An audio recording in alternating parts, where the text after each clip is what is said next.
Wanita ini sangat sial. Dia sedang dijatuhi hukuman mati yang paling kejam.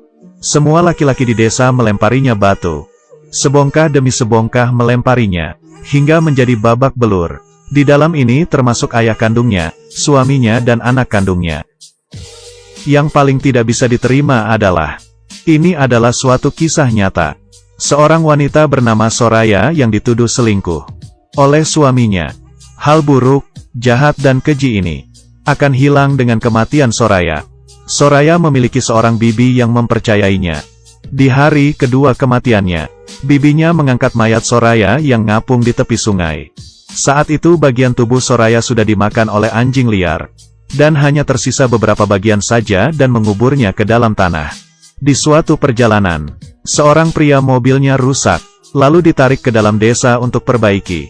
Bibi yang pulang kebetulan bertemu dengannya. Di dalam tas pria itu ada sebuah alat rekaman. Bibi kira-kira menebak, pria ini sepertinya seorang reporter. Dia ingin memberitahu seluruh dunia apa yang terjadi dengan Soraya. Karena dia sudah menepati Soraya, kepala desa dengan cepat membawa pergi sang bibi. Dan memberitahu reporter kalau si bibi itu punya masalah mental.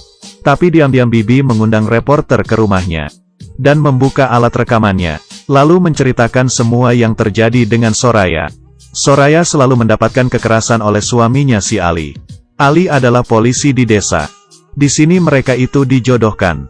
Ali mempunyai pikiran untuk menikahi seorang lagi. Tapi dia tidak mempunyai uang. Kebetulan di penjara ada seorang penjahat. Penjahat itu mempunyai anak perempuan. Hanya dengan membebaskan penjahat, dia bisa menikah tanpa mengeluarkan uang. Tapi juga karena masih tidak mempunyai uang, dia tidak bisa menghidupi dua istri. Dia pun mencari tetua di desa untuk melakukan perceraian dengan Soraya. 2 anak laki-laki bersama Ali, dan 2 anak perempuan bersama Soraya. Tapi seorang perempuan bagaimana bisa membesarkan anaknya sendiri? Soraya tidak setuju. Di malam hari Ali pulang ke rumah. Soraya mendapatkan perlakuan kasar lagi. Dan anaknya melihat ibunya dipukul. Sama sekali tidak melakukan apa-apa. Mendapatkan pengaruh besar dari Ali. Anaknya memperlakukan ibunya seperti seorang pembantu gratis. Ali mengusir Soraya dari rumah. Dan membawa kedua anak perempuannya tinggal di rumah bibinya. Di malam itu, tetangga bibi datang. Istrinya sedang sakit parah perlu bantuan bibi. Tapi di saat bibinya sampai, istri tetangga itu sudah meninggal. Mengikuti tradisi di sana, setelah wanita meninggal, tidak boleh ada seorang pria pun yang datang melihat. Sang suami pun juga tidak boleh.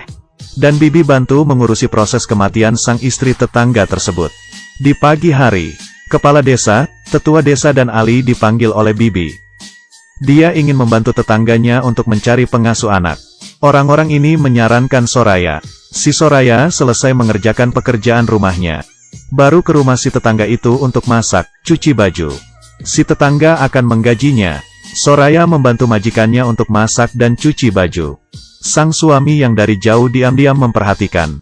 Dan mempunyai suatu rencana yang jahat. Di malam hari Ali menemui tetua. Mengatakan istrinya Soraya dan si tetangga itu ada hubungan lain. Tetua mengerti maksudnya. Dia ingin menjebak Soraya. Dan membunuhnya. Dengan begini dia tidak perlu bercerai. Dan tidak perlu mengeluarkan biaya untuk dukungan. Tetua ini tidak setuju. Soraya sekarang sedang mencari uang. Tidak perlu waktu lama sudah bisa bercerai dengan Ali. Tapi Ali sudah tidak bisa menunggu lagi. Tetua pernah punya kasus. Bila dia tidak membantu Ali, Ali akan menyebarkan masalahnya tetua. Ali mulai menyebarkan kabar burung di desa.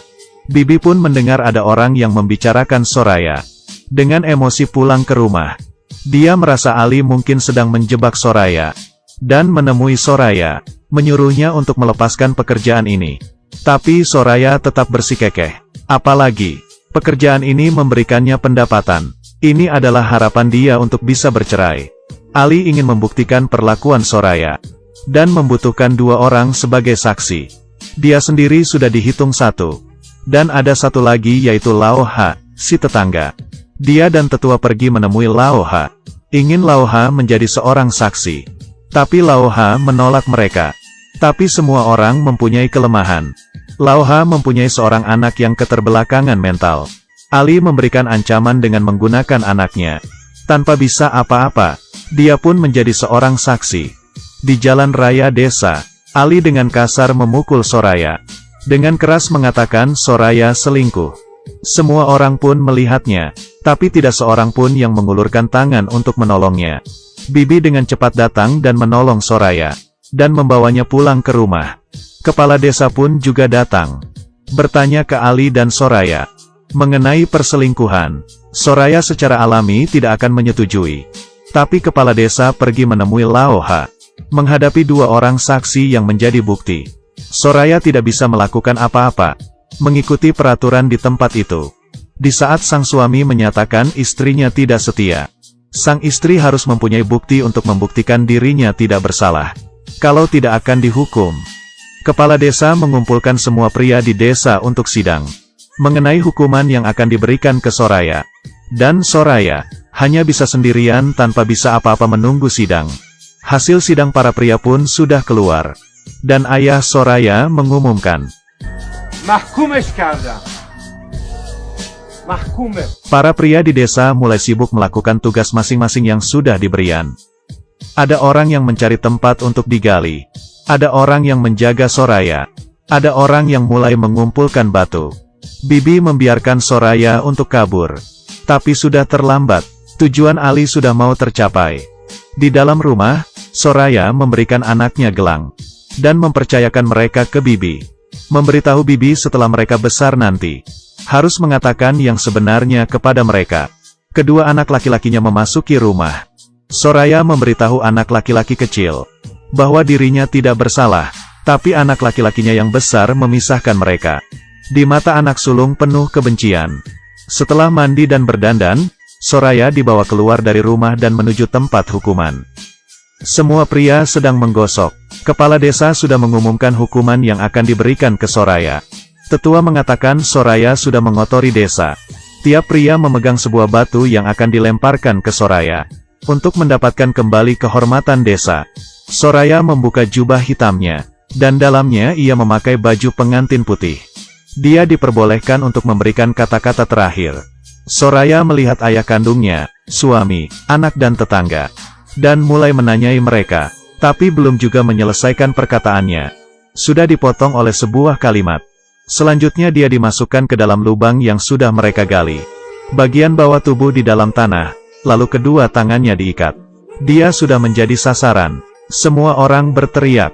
Di dalam ruangan, tetangga perempuan membuka suara radio hingga paling besar, lalu menutupi telinga kedua anaknya Soraya. Dan di luar rumah, hukuman dimulai. Yang pertama melakukan adalah ayahnya. دختر من نیست دیگه. من پدرش نیستم منبر. Yang kedua adalah suaminya. Yang ketiga adalah kedua anak laki-lakinya. Yang terakhir adalah semua pria di desa.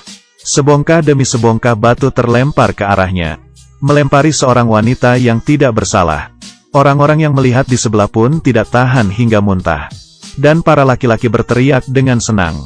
Hingga Soraya tidak bernafas lagi. Mayat Soraya dibawa pergi. Tapi tidak mempunyai kualifikasi untuk membeli tanah. Dia dibuang ke alam liar dan dimakan oleh anjing liar. Semua yang diceritakan oleh Bibi sudah direkam. Tapi reporter ingin membawa cerita ini pergi dari desa. Adalah hal yang mustahil. Ali saat itu sudah tidak memedulikan hal itu lagi. Karena ayah dari istri yang ingin dia nikahi, akan segera dilakukan hukuman mati juga. Dari perkataannya, usahanya sia-sia. Dan dari perkataan tetua, sibuk untuk bukan hal apa-apa. Mereka semua lupa dengan kejadian melempar batu ke wanita hidup-hidup hingga mati. Reporter ditahan oleh tetua. Para penduduk menggunakan pistol untuk mengancamnya agar menyerahkan kaset rekaman. Lalu kaset itu dihancurkan. Setelah reporter menyalakan mesin mobilnya, sang bibi muncul. Di tangannya, barulah kaset rekaman yang sebenarnya. Bibi sudah menepati janjinya ke Soraya. Sang reporter pun berhasil membawa pergi kaset rekaman itu dari desa. Kisah Soraya ditulis menjadi sebuah buku. Diproduksi menjadi sebuah film. Semua orang di dunia menjadi tahu hal keji yang terjadi kepada Soraya. Hukum rajam Iran dan isu hak-hak perempuan telah menarik perhatian masyarakat internasional. Hingga saat ini, Masih banyak negara yang menggunakan hukum rajam. Menyakiti para perempuan. Setelah melihat film ini, kita tahu apa yang disebut dengan sulit untuk tenang jika Anda tidak mau melakukannya. Sangat berharap Thailand akan membuat film seriesnya. Soraya sebagai arwah, dan semua orang yang menyakitinya mendapatkan balasan